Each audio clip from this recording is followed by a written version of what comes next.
We'll get started in just a minute. Just want to give anyone who wants to join a little second to hop on, and then I'll get started whether anyone's on here or not. You can always watch the replay. Go ahead and share this if you're on here, please.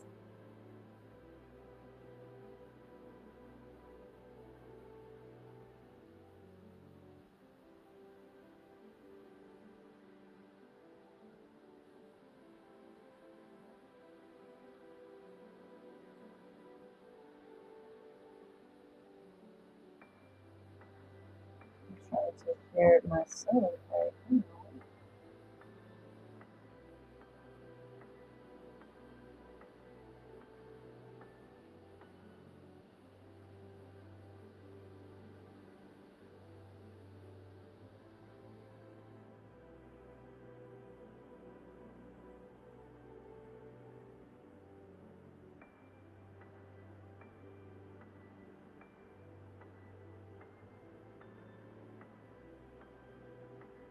For some reason, I'm not seeing it. That's all right. I'll share it again.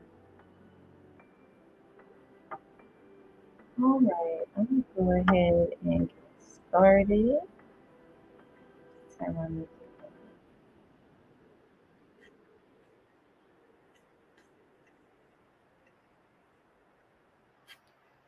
I guess I didn't realize I had two sets of music playing. That's all right though. Hopefully it didn't sound too crazy. I'll go ahead and get started. So, first of all, thank you for me. I'm so glad that you were able to sit down and watch this. I'm Anja, your Medicare resource and guide. So, this is the AEP Countdown. This is just a quick Q&A. I'll go through a few things, and if you have some questions, you can put them in the comments. We are officially in the final stretch of annual enrollment period, which is AEP, and that ends on December 7th. And so tonight, I just wanted to make sure that all of your all of your questions are answered. You have every update and every bit of clarity before we wrap this season up on Sunday. If you're watching live, go ahead and drop "Hey Anja" in the comments. But if you're catching the replay, go ahead and type "replay" so that I can circle back and answer any questions you may have. Tonight is all about you, your doctors, your networks, your medications, your plan benefits, and your peace of mind as we head into 2026. So let's go ahead and head into the biggest things that everyone should be reviewing in these final days. All right, so that is your 2026. Oh, sorry. Welcome. um, that is your 2026 changes that you must know. Okay. So before you decide to stay in your current plan or switch to a new one, you're going to need to know what has actually changed for 2026.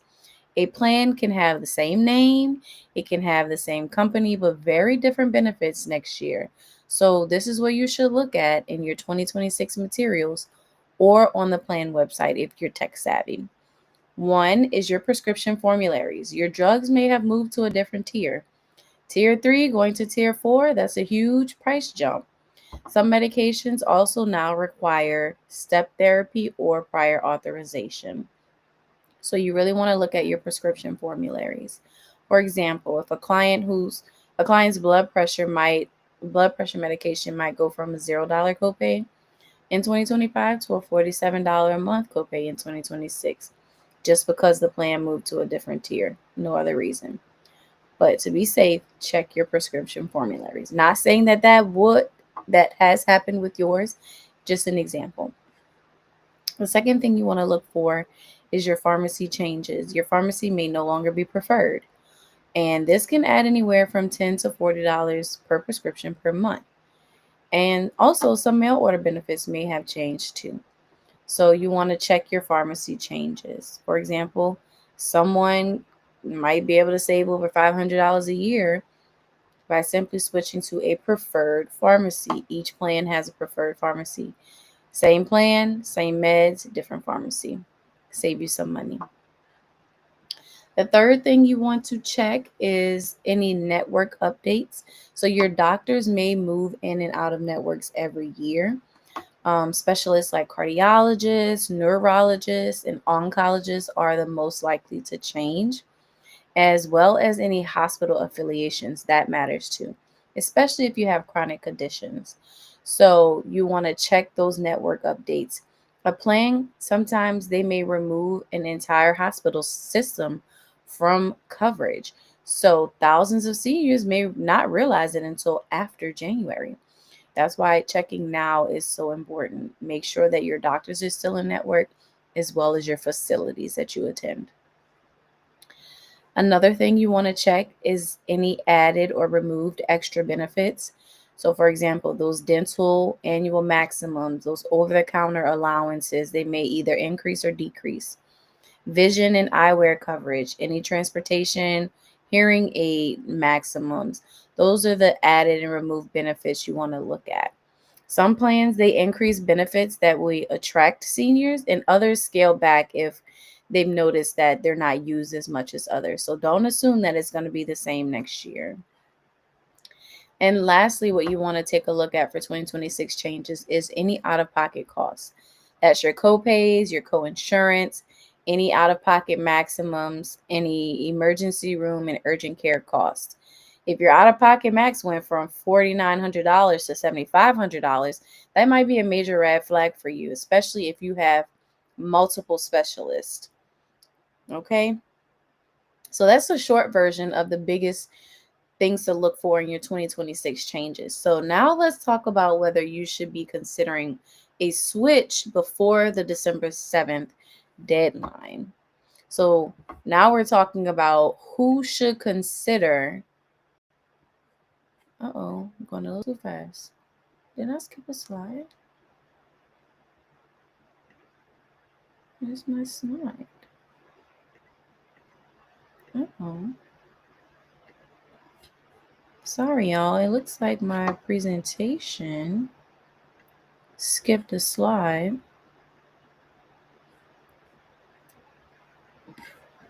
Let me just double check and make sure I didn't leave it out myself.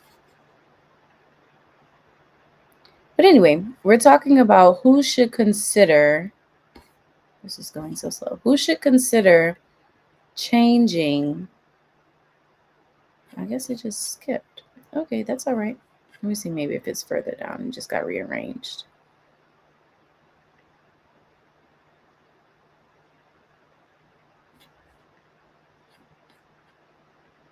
Maybe I just didn't include it. That's all right.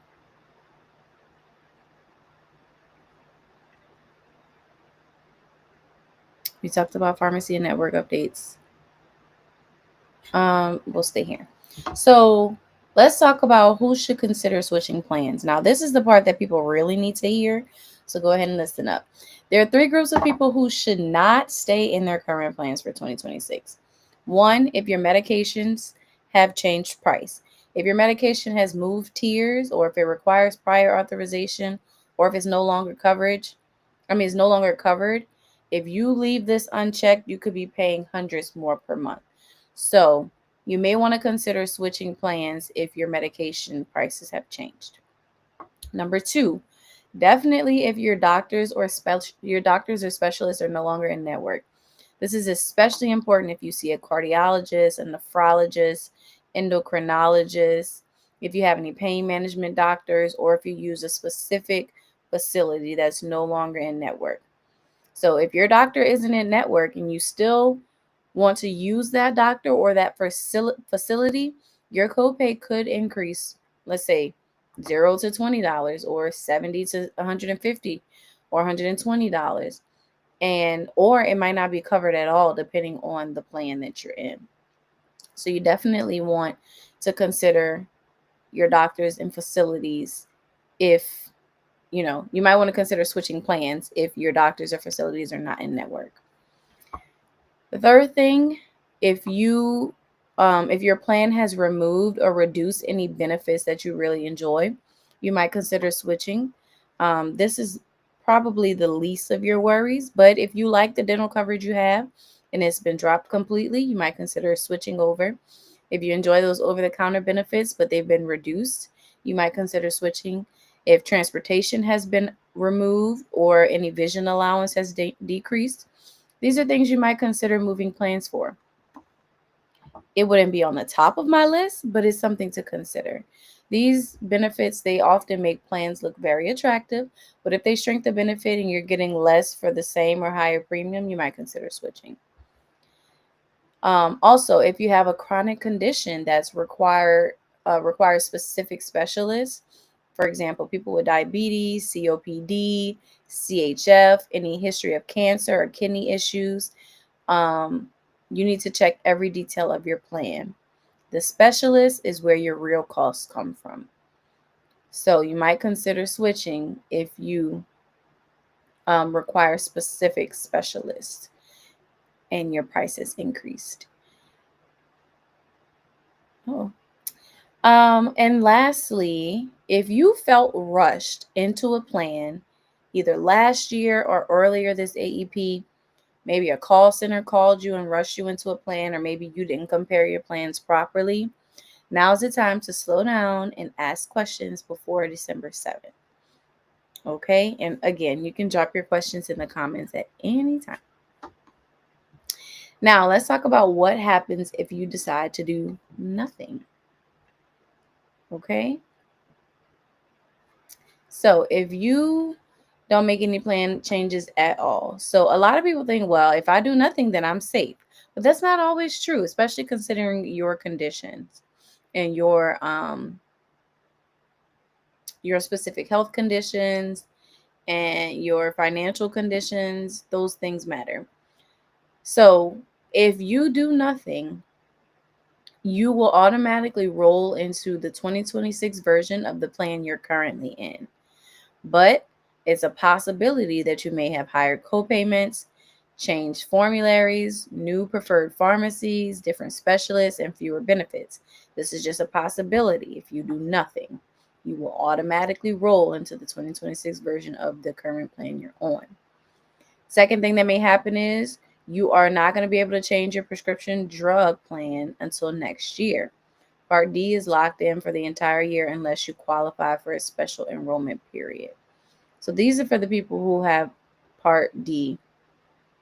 This does not include the Medicare Advantage Part D because there is an open enrollment period where you're able to switch, which is the third thing I'm going to talk about. OEP is from January 1st to March 31st. This is where you can change your Medicare Advantage plan. So let's say you enrolled during AEP, you're not really a fan of the plan, so you can switch in January, between January 1st and March 31st. But here's the catch. You only get one change. And then you have to sit that out until the next annual enrollment period in October of 2026. But there's also another catch to that. If you have a special enrollment period, you may be able to switch then, but that's not the case for everyone. And lastly, if you plan to do nothing, your benefit issues are not going to show up until January. So that's when your new copays, medication costs, and doctor networks will kick in. And that's when people get surprised.